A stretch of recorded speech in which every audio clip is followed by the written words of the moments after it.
मेरे पास आओ, मुझे अपना चेहरा दिखाओ। इंसान हो या जानवर हो या फिर पौधे हो, सब जिंदा चीजें अपने आप हिल सकती हैं। ये चलने और हिलने की काबिलियत सब जिंदा चीजों में ही होती है। जानते हो, पौधे भी अपने आप हिल सकते हैं। वो उस तरफ मुड़ जाते हैं जहां से धूप आ रही होती है।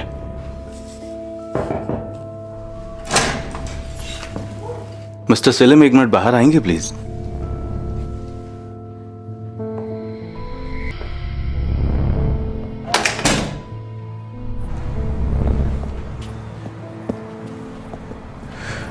इजाजत दे तो मैं अली को अपने साथ ले जाऊं?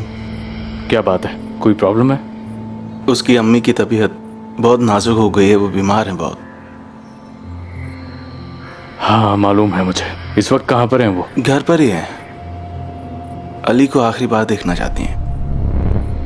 आप एक मिनट रुको, मैं भी आपके साथ चलता हूं।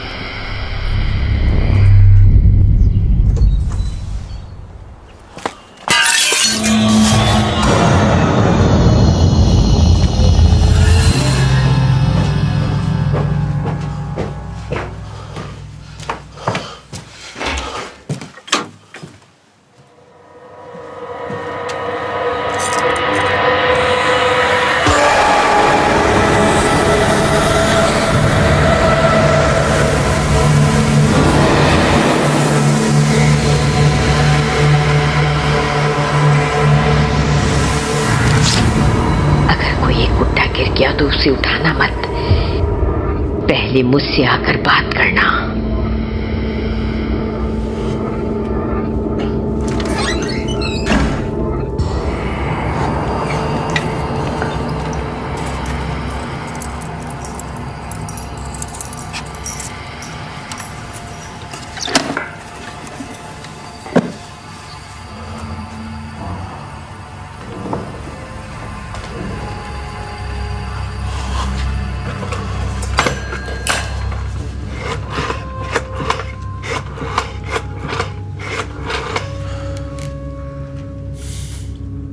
फरहत बेटा बोल रहे हो? हाँ, मैं मुख्तार अंकल। बिजी तो नहीं हूँ? हाँ, वो कार लेकर मेरे घर पर आ जाओ।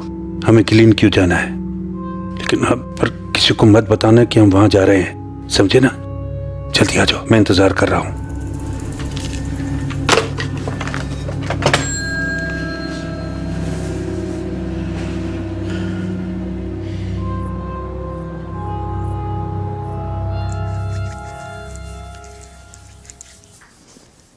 अजीब बात है, दोनों ही नहीं आए अभी तक। क्या हुआ होगा? अभी अजीज आकर कहेगा मुझे रात भर ठीक से नींद नहीं आई। डॉक्टर साहिबा की फिक्र हो रही थी। Good morning. ज़्यादा देर सो गया, कल रात नींद नहीं आई, सुबह सूरज निकलने के बाद सोया। देखा, मैंने कहा था ना ये यही कहेगा आके।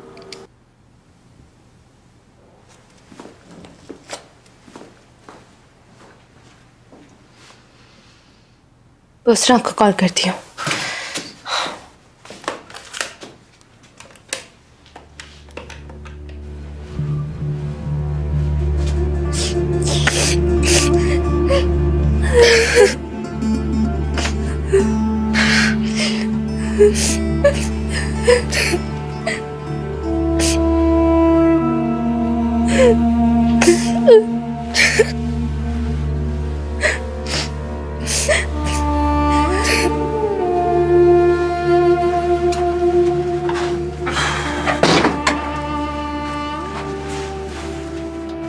मैं डॉक्टर को लेकर आता हूं। डॉक्टर को बुलाने से कुछ नहीं होगा सलीम साहब, आपको पता है इस बीमारी का। आखिरी बार जब हॉस्पिटल गए थे तो डॉक्टर ने इतना वक्त भी नहीं दिया था उसे। फिर भी हो सकता है कुछ राहत मिले। जैसी आपकी मर्जी।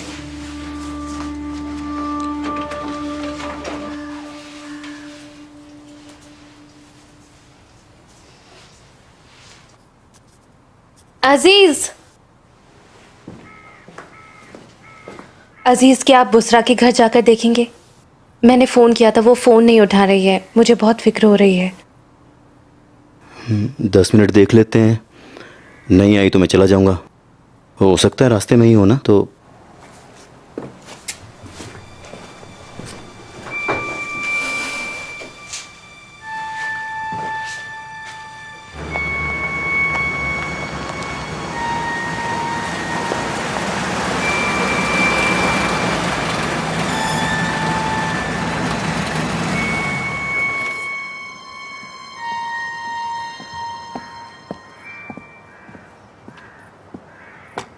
मैं डॉक्टर साहिबा को लेने आया हूँ। अली की अम्मी की हालत बहुत नाजुक है। वो अभी तक तो नहीं आई है, हमें उनकी फिक्र हो रही है। अजीज जाएगा थोड़ी देर में उनके घर पे।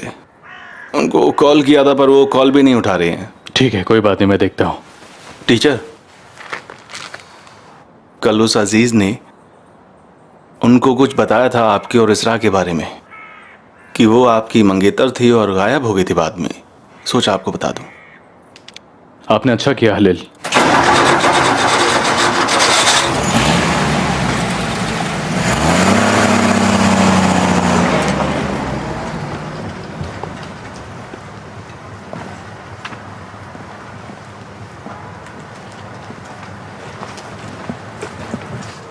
तुम्हें जाने की जरूरत नहीं है, टीचर गए हुए हैं वहां।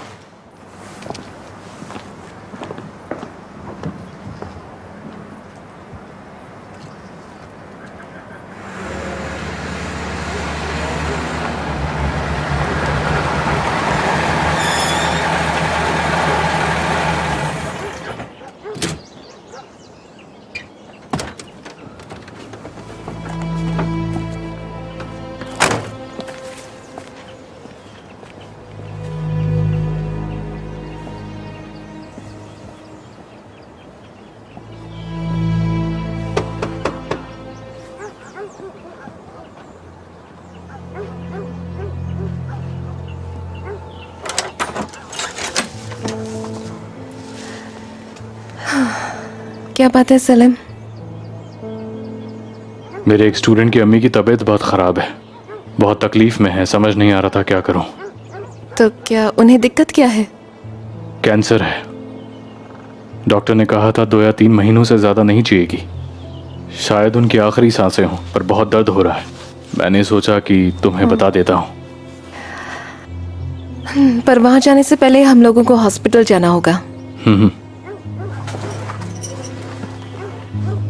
तुम ठीक हो?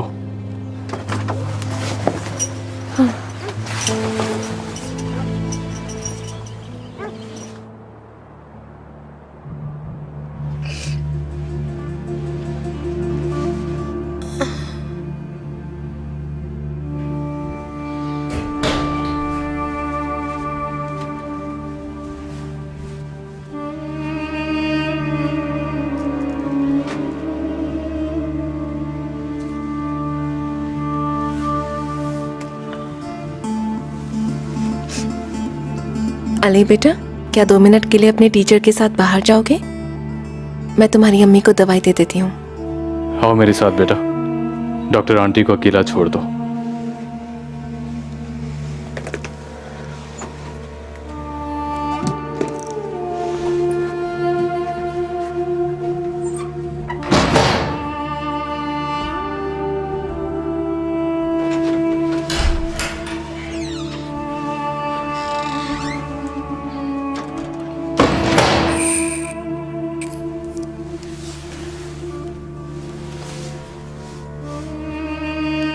इससे आपके दर्द में आराम आ जाएगा। शुक्रिया।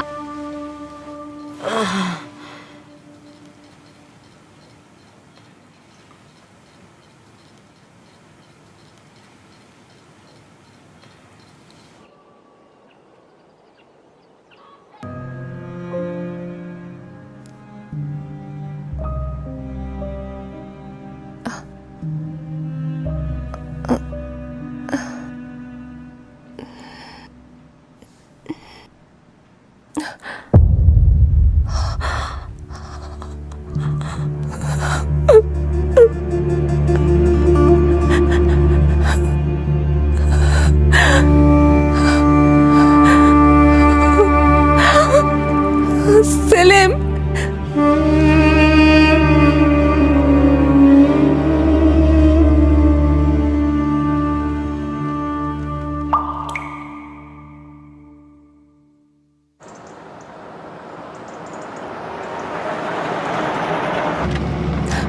मुझे अच्छा नहीं लग रहा है। उन्होंने मेरी आंखों में देखते हुए दम तोड़ा सेलिम। उन्हें उनके दर्द से छुटकारा मिल गया है। मुझे ऐसा लग रहा है जैसे मैं उनकी मौत की जिम्मेदार हूँ। ऐसा क्यों सोच रही हो बुशरा? तुमने तो उनके आखिरी लम्हों में उनके दर्द को कम करने की कोशिश की है। ये सब मत सोचो, प्लीज ये सब मत सोचो। वो मुस्कुरा रही थी, वो मरते वक्त भी खुश थी।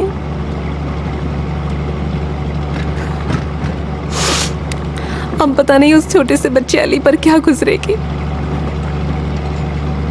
हालांकि ये आसान नहीं होता है। हमने भी तो कहीं ना कहीं अपने आप को संभाला है। उम्मीद है कि वो खुद को संभाल लेगा।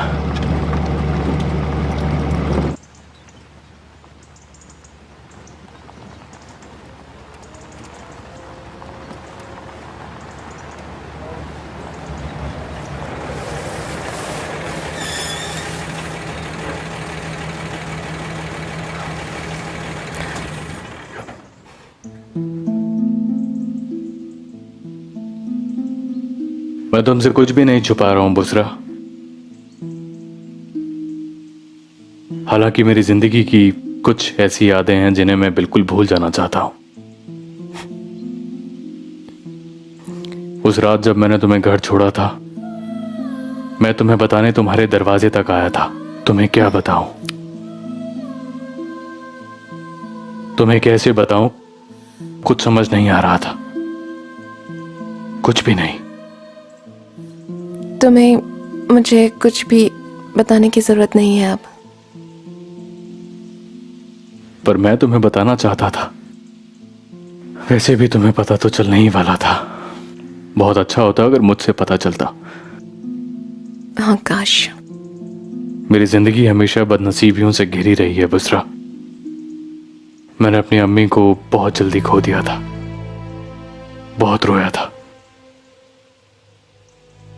2-3 साल बाद जब खुद को संभालने की कोशिश की तो गांव में फैली अफवाहों से पता चला कि मेरी अम्मी ने खुद को फांसी लगा ली है। मैं वजह आज तक नहीं जानता हूं। ये बात हमेशा परेशान करती रही।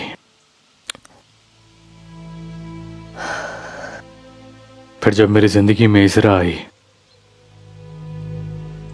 तो एक बार फिर दिल में जिंदगी को जीने की उम्मीद जागी। हमारी मंगनी के अगले रोज ही इसरा गायब हो गई। 4 साल से कोई खबर नहीं है उसकी। हालांकि तुम्हारे घर के सामने से गुजरते हुए हर बार कांप जाता हूं, पर मैं बिल्कुल नहीं समझ पा रहा था कि तुम्हें किस तरह और कैसे बताऊं। पता नहीं हमें से ज्यादा बदनसीब कौन है।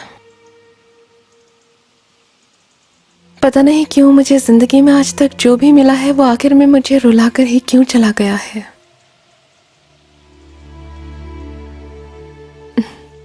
मुझे जिंदगी में कभी किसी से प्यार ही नहीं हुआ। अर्दम आए थे मेरी जिंदगी में। मुझे लगा अब सब ठीक हो जाएगा, जिंदगी हमेशा के लिए खुशहाल हो जाएगी। हमने शादी कर ली।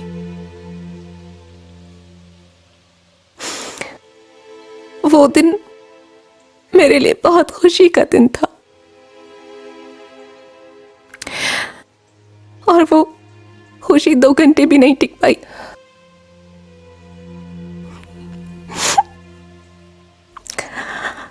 अर्दम ने उसी रात खुदकुशी कर ली।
डुमरिया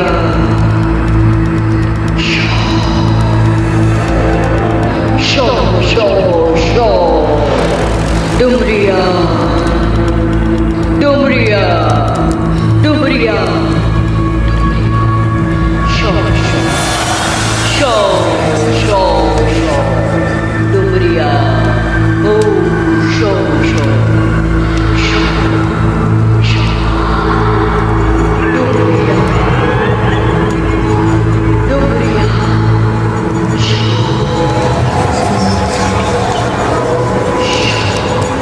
शो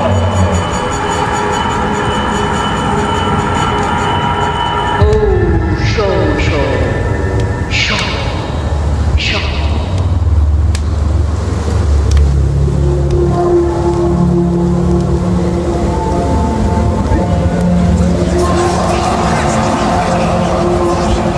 कोई नहीं बचेगा, कोई नहीं बचेगा, कोई नहीं बचेगा, सब बर्बाद हो जाएगा, कोई नहीं बचेगा, सब बर्बाद हो जाएगा, सब खत्म हो जाएगा, सब कुछ, कोई नहीं बचेगा।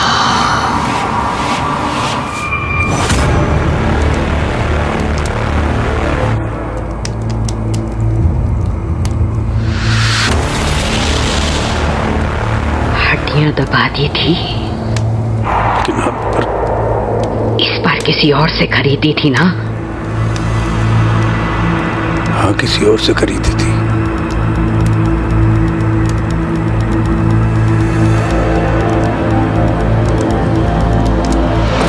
उससे दोबारा मत खरीदना। उन दबी हुई हड्डियों को खोद कर बाहर निकालो। वो बदबूदार है, वो सड़ी हुई है।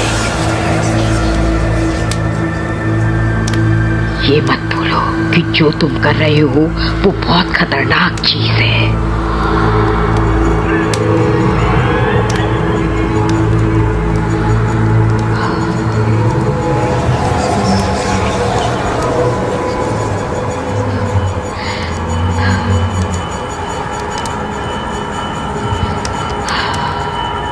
मैं तुमसे 1000 बार कह चुकी हूँ, जो बच्चे तुम्हें दिखाई देते हैं वो तुम्हारे पोते नहीं हैं।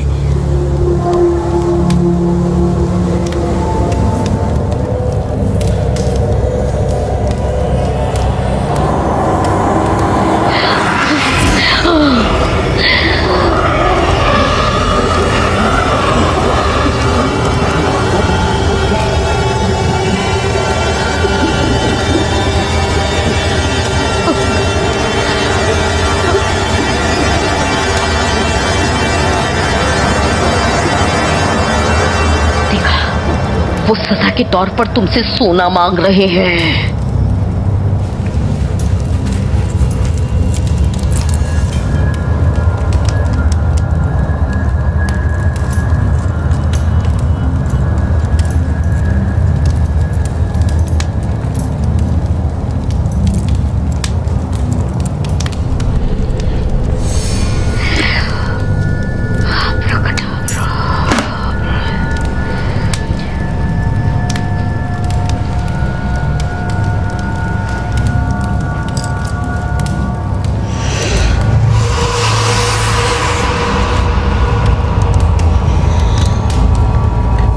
ये लो,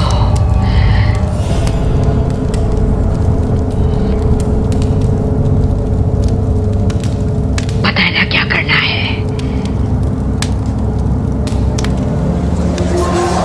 जाओ जाओ जाओ जाओ जाओ जाओ जाओ जाओ जाओ जाओ जाओ। कल रात गांव वालों ने फव्वारे के पास एक जानवर को देखा। उन्होंने उसका पीछा किया पर वो भाग गया। कहते हैं वो बहुत बड़ा था। इन गांव वालों को ना बात को बहुत बड़ा चढ़ा के बताने की आदत। तुम तक बात पहुंचते पहुंचते सफेद खरगोश काला हाथी बन जाएगा। पता नहीं वो जानवर है या गीदड़ है या फिर कोई और ही चीज है। वो अब कोई राक्षस तो हो नहीं सकता ना, होगा तो आदमी। आपको मेरा जितना मजाक उड़ाना ना उड़ा लीजिए, जब आपके साथ होगा तब पता चलेगा। मेरे साथ बहुत कुछ हो रहा है पर मैं किसी को बता नहीं सकता हूं। उस फव्वारे के पास भी तो कुछ हो सकता था ना। तुम फिर से शुरू हो गए। उन्होंने बताया कि वहां पर कोई कब्र हुआ करती थी। उस दौर के गांव वालों ने खजाना ढूंढने के लिए जमीन को खोदा और उन्हें खजाना मिल गया, पर वो खजाना उन्हें रास नहीं आया। अगले दिन वो सारे गांव वाले उस जमीन में दबे हुए मिले। उनके इर्द गिर्द कोई ताकत थी, उनकी आंखें बाहर निकली थी और फिर उन्होंने उस शैतान को भगाने के लिए 4 काजियों को बुलाया। जानते हैं उन काजियों ने क्या कहा? उन्होंने कहा कि वो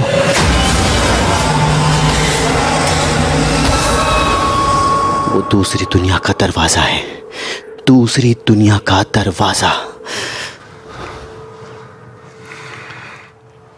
अजीज, ये कहानियां तुम्हें तुम्हारी दादी ने सुनाई है? इमाम याह्या को भी पता है इस बारे में। उन्होंने हाल ही में ये कहानी मस्जिद में सुनाई थी। वो खजाना वहां पर है, एक जिन उस खजाने की हिफाजत करता है। देखो अजीज, ये जिन्न और खजाने की पूरी कहानी झूठी है। पुराने जमाने में गैर मुस्लिम्स अपने खजाने को मुसलमानों से बचाने के लिए उनको ले जाकर सुअर के फार्म्स में दबाते थे और फिर अफवाह फैला देते थे कि जिन्न उसकी हिफाजत कर रहा है। ऐसा इसलिए होता था कि कोई उसके पास भी ना जाए। मेरी बात मानो तुम, ये सारी की सारी कहानियां झूठी हैं। आप तो कहेंगे ही क्योंकि आप मानते नहीं ना ये सब। और ये सब बकवास बातें तुमने डॉक्टर साहिबा को भी बता दी। वो सोचेंगे यहां काम करने वाले सबके सब पागल हैं। अब कुछ पूछेंगी भी तो नहीं बताऊंगा उन्हें, पर उनके साथ भी कुछ अजीब हो रहा है आजकल। अपनी ये बकवास किस्म की बातें बंद करो अजीज, कुछ अजीब ही हो रहा है।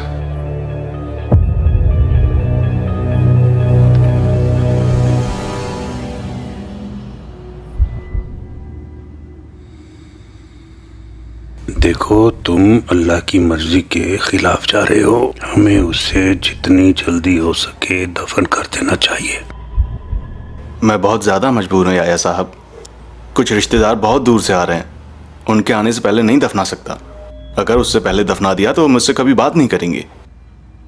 इन चीजों में देरी करना ठीक नहीं होता। अब फैसला तुम्हें करना है, पर जो तुम कर रहे हो वो सही नहीं है। घर में एक छोटा बच्चा भी है, बेचारा पहले से ही बहुत डरा हुआ है।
मेरे घर डिनर पर आइए ना, मेरी फैमिली से भी मिल लीजिएगा। वो आपसे मिलने के लिए बेकरार हैं। मैं आ जाऊंगी पर आज नहीं प्लीज। मैं नहीं चाहती कि वो मुझे इस हाल में देखें।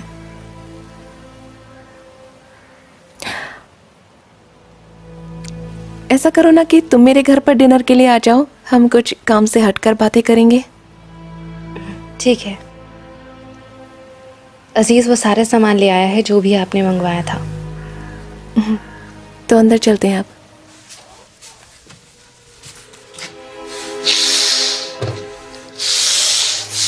अजीज, ये सब सामान कितने का है? कोई बात नहीं मैडम, बाद में दे देना। अरे नहीं नहीं, अभी ले लो।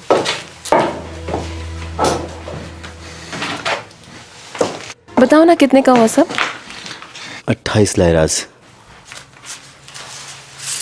ये लो, शुक्रिया। बस रहने दो, कोई जरूरत नहीं है।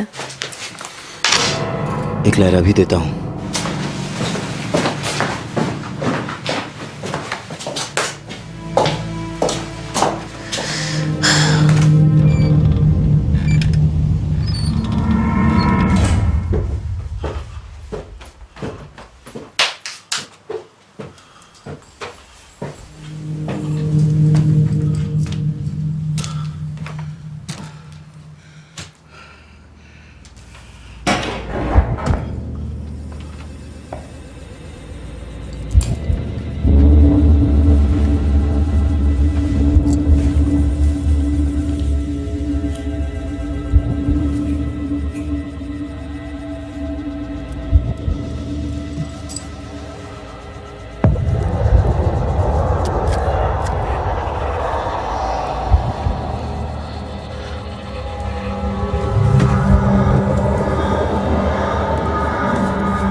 मुझे सलीम की इस खूबी के बारे में बिल्कुल पता नहीं था। तुम्हें कैसे पता चला इस सलीम ने रखे हैं?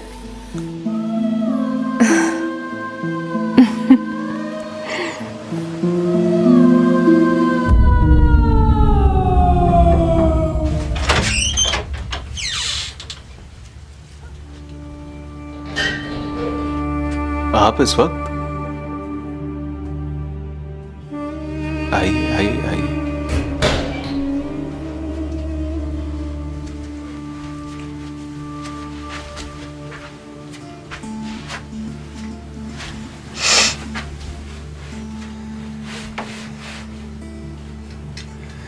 बहुत अफसोस हुआ, मुझे अली की फिक्र है।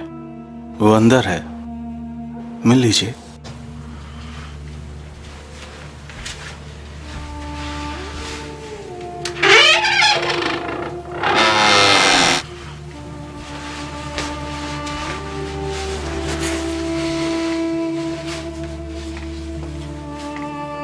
अली, ये तुमने क्या बनाया है अली? चलो आओ बाहर चलते हैं।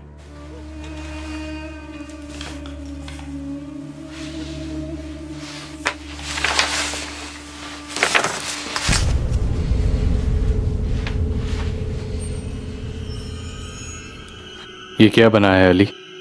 डॉक्टर आंटी और आप मिलकर वहां जाओ।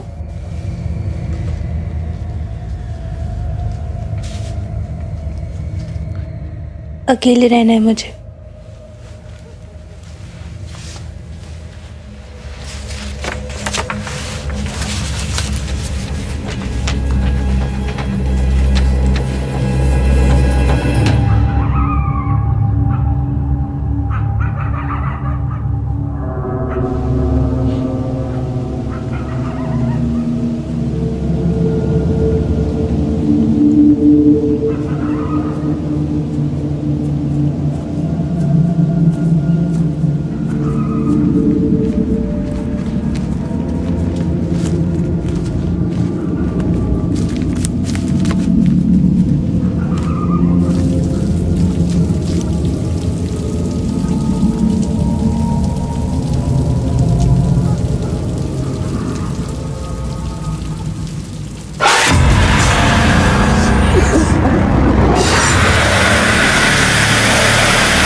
मुझे हलील अच्छे लगे, लगता है भरोसे के लायक है। हाँ बेशक। उन्हें हमारे हॉस्पिटल में आए बस अभी कुछ 1 साल ही हुआ है। मैंने सुना है इससे पहले वो किसी और जिले में थे, पर अब वापस नहीं जाना चाहते हैं। पर ऐसा क्यों? हलिल की बीवी एक अच्छी औरत नहीं थी। हलिल ने उसे उनके घर में अपनी कजिन के साथ पकड़ा था। लोगों ने रोक लिया, वरना उस दिन कत्ल हो जाता। तो उन्होंने उससे तलाक क्यों नहीं लिया? हाँ, कुछ 1 साल पहले ही ले लिया था, पर उस औरत ने तो गांव में ये अफवाह फैला दी थी कि हलिल की उसके कजिन के साथ कोई चक्कर चल रहा है। क्या बात कर रही हो? हलिल तो ये सुनकर पागल हो गए थे। वो तो अच्छा हुआ उस औरत को उसके भाई दूसरे गांव लेकर चले गए।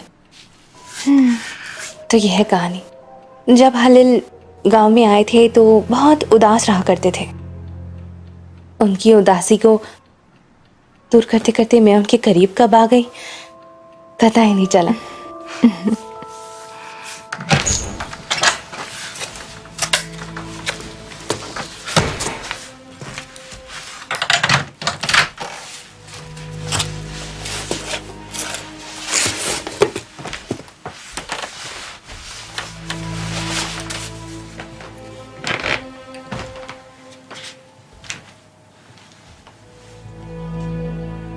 सलाम अब्बू। सलाम मेरे बच्चे। कैसे हैं आप?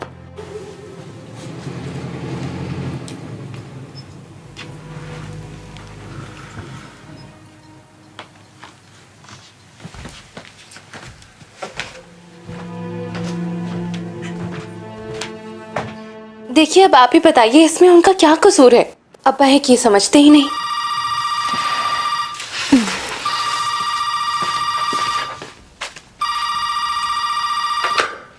हेलो। हाँ, अब ठीक हूँ। वो हुलिया मेरे साथ है, मुझे अकेला नहीं छोड़ती, मेरा बहुत ख्याल रखती है। तुम मुझे बताओ, अली की कुछ खबर है तुम्हें? अभी वैसा ही है, वो खुद को संभालने की कोशिश कर रहा है। वो फूल मिल गए हैं? मिल गए थे। बहुत बहुत शुक्रिया, बहुत अच्छी खुशबू है उनकी। अच्छा लगा। तो ठीक है, फिर हम कल मिलते हैं। Good night.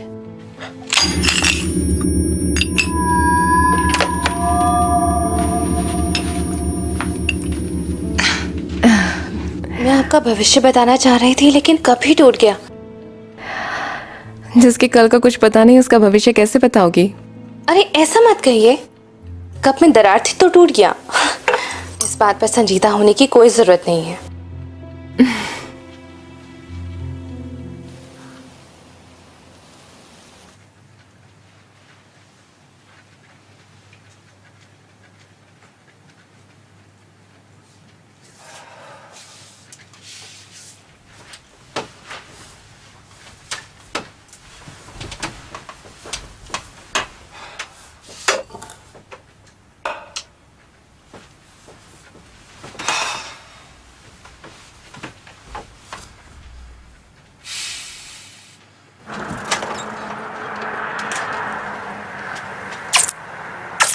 कल मिलते हैं।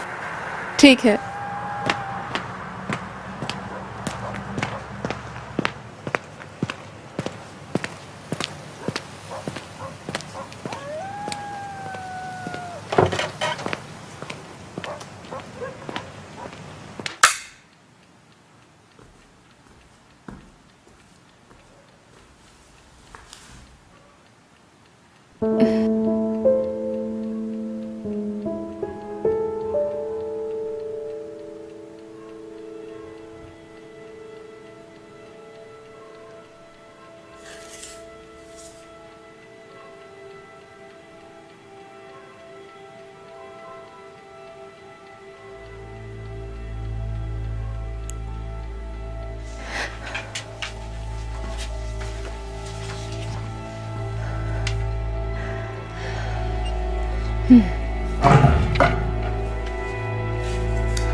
अली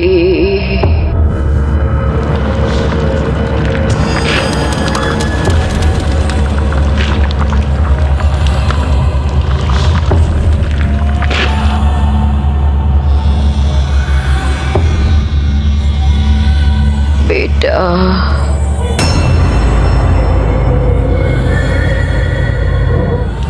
अली